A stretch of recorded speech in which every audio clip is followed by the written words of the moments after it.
You know, in our time, any major conflict is really fought on two fronts. There's the one on the ground with soldiers and steel, but then there's the other one, and it's arguably more powerful.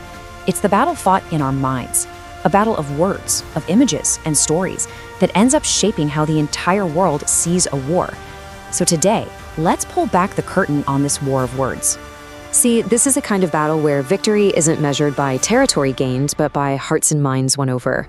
And it brings up a really fundamental question, one that sits at the very core of this conflict, and honestly countless others.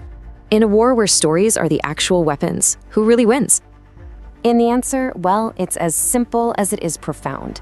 The winner is whoever tells the most compelling story, the one whose version of events becomes the accepted truth, shaping opinions everywhere, from our living rooms all the way to the highest halls of power. What we're really talking about here is a war of perception. The physical struggle happening in the Middle East is constantly shadowed by this other, ferocious battle for global opinion, a fight to define who the heroes and villains are, who the victims and the aggressors are. And in this war, the soldiers aren't what you'd expect.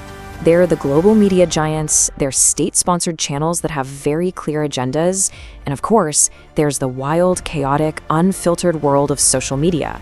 And all of their goals? They're identical. Frame the conflict, shape how you think about it, and at the end of the day, influence international policy.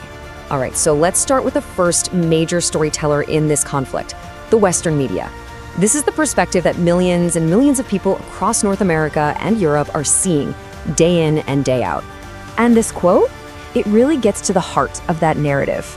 The story is often told through a very specific lens, one of liberal democratic values. That means a heavy focus on human rights, the tragedy of civilian casualties, and this persistent search for some kind of diplomatic endgame, like the two-state solution. So the crucial thing to see here is the balance it often tries to strike. On one hand, the narrative consistently emphasizes the humanitarian suffering of Palestinians. But on the other hand, it's paired with significant weight given to Israel's security concerns and its right to self-defense. These themes, together, really are the pillars of how the conflict is framed in the West. But that is only one story. It's just one side of the coin.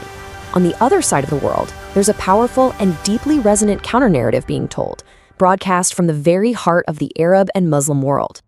And this right here, this is how the conflict is framed.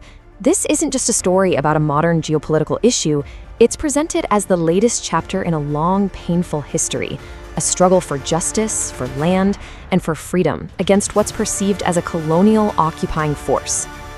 So you see, the focus here is razor sharp. It centers on Palestinian suffering, absolutely, but it always places that suffering within the deep historical context of occupation. The narrative is one of resistance, where the fight is seen as a fight for the fundamental right of self-determination.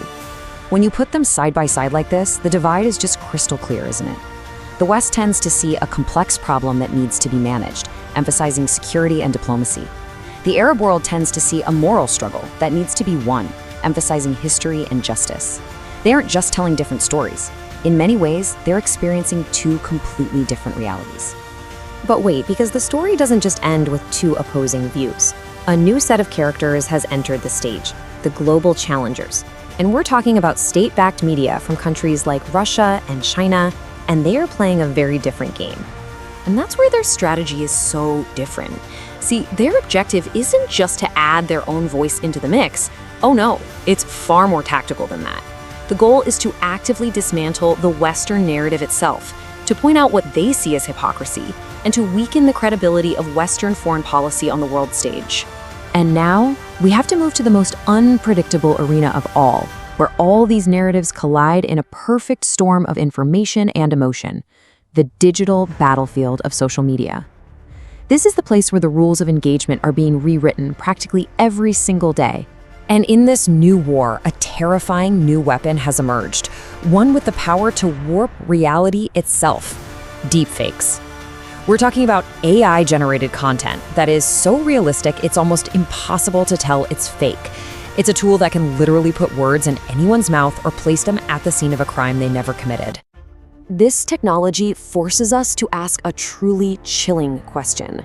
In a world of synthetic media, what happens to the truth? When a completely fabricated video can spread across the entire globe in an instant, What does it mean when we can no longer believe what we see with our own eyes?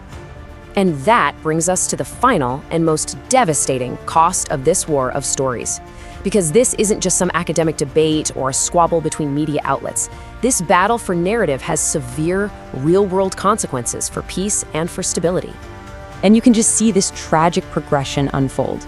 First, these competing stories drive people further and further apart, hardening their positions and fueling animosity. Then the distrust becomes so profound that even the most basic facts are disputed. And the final step? Diplomatic paralysis. I mean, how can you possibly negotiate peace when you can't even agree on the story of how the war began? So we're left with this, a question that hangs over not just this one conflict, but our entire deeply interconnected world. When every side has its own story, its own facts, its own version of the truth, is there any path to peace left at all? That right there is the real battle of our time. At Geotectonics, our mission is to uncover these profound tectonic shifts, offering clarity in a world of complexity. If this analysis deepened your understanding, please like this video to support our work, share it with others who seek real insight, and subscribe to Geotectonics to ensure you never miss our next deep dive. We'll continue to explore the crucial geopolitical movements that define our time. Thank you for joining us.